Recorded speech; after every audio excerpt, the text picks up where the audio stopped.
chooses one of them, won't light a lamp, and sweep the house, searching her home carefully until she finds it. When she finds it, she's thrilled. She calls together her friends and neighbors, saying, "Celebrate with me, because I found my lost coin." In the same way, I tell you, joy breaks out in the presence of God's angels over one sinner who changes both heart and life. Jesus said a certain man had 2 sons. The younger son said to his father, "Father, give me my share of the inheritance." Then the father divided his estate between them. Soon afterward, the younger son gathered everything together and took a trip to a land far away. There he wasted his wealth on extravagant living. When he had used up his resources, a severe food shortage arose in that country, and he began to be in need. He hired himself out to one of the citizens of that country, who sent him into his field to feed pigs. He longed to eat the fiddle from what the pigs ate, but no one gave him anything. When he came to his senses, he said to himself, "How many of my father's hired hands have more than enough food, but I'm starving to death?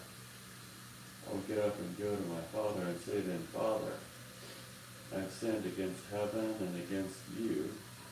I no longer deserve to be called your son. Take me on as one of your hired hands.' So he got up and went to his father. While he was still a long way off, his father saw him and was moved with compassion. His father ran to him, hugged him, and kissed him. Then his son said, 'Father, I've sinned against heaven and against you. I no longer deserve to be called your son.' But the father said to his servants, 'Quickly, bring the best robe and put it on him. Put a ring on his finger and sandals on his feet. Fetch the fattened calf and slaughter it. We must celebrate with feasting, because this son of mine was dead and has come back to life. He was lost and is found.' And they began to celebrate. Now the older son was in the field. Coming in from the field, he approached the house and heard music and dancing. He called one of the servants and asked what was going on. The servant replied, 'Your brother has arrived, and your father has slaughtered the fattened calf, because he received his son back safe and sound.' Then the older son was furious and didn't want to enter in. But his father came out and begged him. He answered his father, 'Look, I've served you all these years, and I never disobeyed your instructions. Yet you've never given me as much as a young goat so that I could celebrate with my friends. But when this son of yours arrived, after gobbling up your estate on prostitutes, you slaughtered the fattened calf for him.' Then his father said, 'Son, you are always with me, and everything I have is yours. But we had to celebrate and be glad, because this brother of yours was dead and is alive. He was lost and is found.'"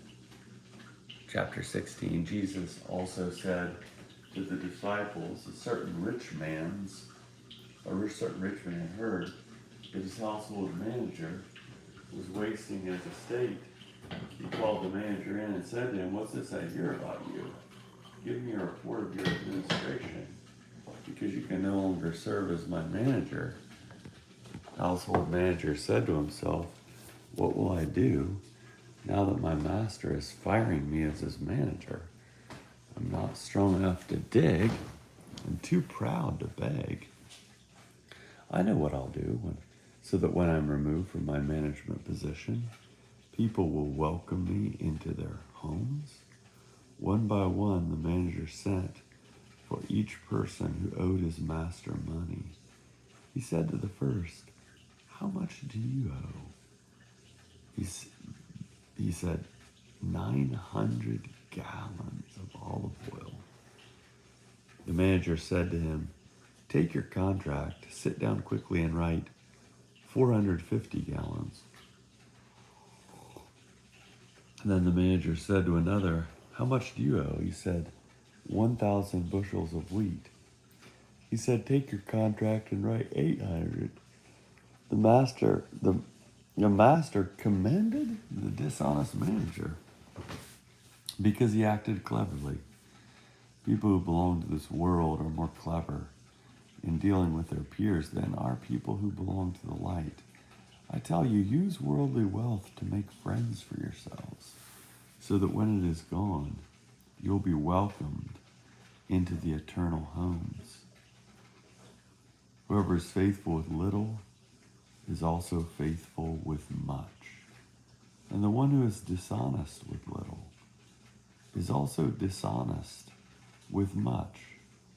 If you haven't been faithful with worldly wealth, who will trust you with true riches?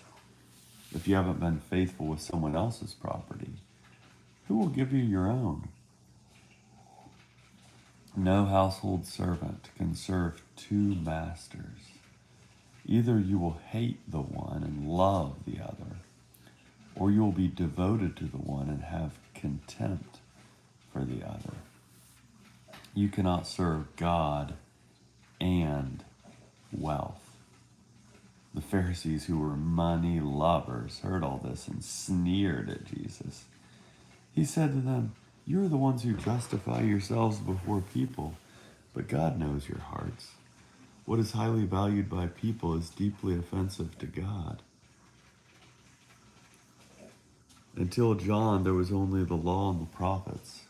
Since then, the good news of God's kingdom is being preached, and everyone is urged to enter it. It's easier for heaven and earth to pass away than for the smallest stroke of a pen in the law to drop out. Any man who divorces his wife and marries another commits adultery, and a man who marries a woman divorced from her husband commits adultery." There was a certain rich man who clothed himself in purple and fine linen, and who feasted luxuriously every day. At his gate lay a certain poor man named Lazarus, who was covered with sores. Lazarus longed to eat the crumbs that fell from the rich man's table. Instead, dogs would come and lick his sores. The poor man died and was carried by angels to Abraham's side. The rich man also died and was buried. While being tormented in the place of the dead, the rich man looked up and saw Abraham at a distance with Lazarus at his side. He shouted, "Father Abraham, have mercy on me. Send Lazarus to dip the tip of his finger in water and cool my tongue, because I'm suffering in this flame." But Abraham said, "Child, remember that during your lifetime you received good things, whereas Lazarus received terrible things. Now Lazarus is being comforted and you are in great pain. Moreover, a great crevasse has been fixed between us and you. Those who wish to cross over from here to you cannot, neither can anyone cross from there to us." The rich man said, "Then I beg you, Father, send Lazarus to my father's house. I have 5 brothers. He needs to warn them so that they don't come to this place of agony." Abraham replied, "They have Moses and the prophets. They must listen to them." The rich man said, "No, Father Abraham, but if someone from the dead goes to them, they will change their hearts and lives." Abraham said, "If they don't listen to Moses and the prophets, then neither will they be persuaded if someone rises from the dead." Chapter 17. Jesus said to his disciples, "Things that cause people to trip and fall into sin must happen, but how terrible it is for that person through whom they happen. It would be better for them to be thrown into a lake with a large stone hung around their necks than to cause one of these little ones to trip and fall into sin. Watch yourselves. If your brother or sister sins, warn them to stop. If they change their hearts and lives, forgive them. Even if someone sins against you 7 times in one day and returns to you 7 times and says, I'm changing my ways, you must forgive that person. The apostle said to the Lord, increase our faith. The Lord replied, if you had faith the size of a mustard seed, you could say to this mulberry tree, be uprooted and planted in the sea, and it would obey you. Would any of you say to your servant who had just come in from the field after plowing or tending sheep, come, sit down for dinner? Wouldn't you say instead, fix my dinner? Put on the clothes of a table servant and wait on me while I eat and drink. After that, you can eat and drink. You won't thank the servant because the servant did what you asked, will you? In the same way, when you have done everything required of you, you should say, we servants deserve no special praise. We have only done our duty. Jesus traveled along the border between Samaria and Galilee. On the way to Jerusalem, Jesus traveled along the border between Samaria and Galilee. As he entered a village, 10 men with skin diseases approached him. Keeping their distance from him, they raised their voices and said, Jesus, Master, show us mercy. When Jesus saw them, he said, go show yourselves to the priests. As they left, they were cleansed. One of them, when he saw that he had been cleansed, returned and praised God with a loud voice. He fell on his face at Jesus' feet and thanked him. He was a Samaritan. Jesus replied, weren't 10 cleansed? Where are the other 9? No one has returned to praise God except this foreigner? Then Jesus said to him, get up and go, your faith has healed you. Pharisees asked Jesus when God's kingdom was coming. He said, God's kingdom isn't coming with signs that are easily noticed, nor will people say, look, here it is, or there it is. Don't you see? God's kingdom is already among you. Then Jesus said to the disciples, things that cause people to trip and fall in, Then Jesus said to the disciples, the time will come when you will long to see one of the days of the human one. You won't see it. People will say to you, look there, look here. Don't leave or go chasing after them. The human one will appear on his day in the same way that a flash of lightning lights up the sky from one end to the other.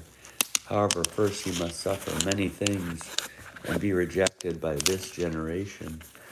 As it was in the days of Noah, so it will be during the days of the human one. People were eating, drinking, marrying, and being given in marriage until the day Noah entered the ark. And the flood came and destroyed them all. Likewise, in the days of Lot, people were eating, drinking, buying, selling, planting, and building. But on the day Lot left Sodom, fire and sulfur rained down from heaven and destroyed them all. That's the way it will be on the day the human one is revealed. On that day, those on the roof whose possessions are in the house shouldn't come down to grab them. Likewise, those in the field shouldn't turn back. Remember Lot's wife. Whoever tries to preserve their life will lose it, but whoever loses their life will preserve it. I tell you, on that night, 2 people will be in the same bed. One will be taken and the other left. 2 women will be grinding grain together. One will be taken and the other left. The disciples asked, where, Lord? Jesus said, the vultures gather wherever there's a dead body. Chapter 18. Jesus was telling them a parable about their need to pray continuously and not to be discouraged. He said, a certain city, there was a judge who neither feared God nor respected people. In that city, there was a widow who kept coming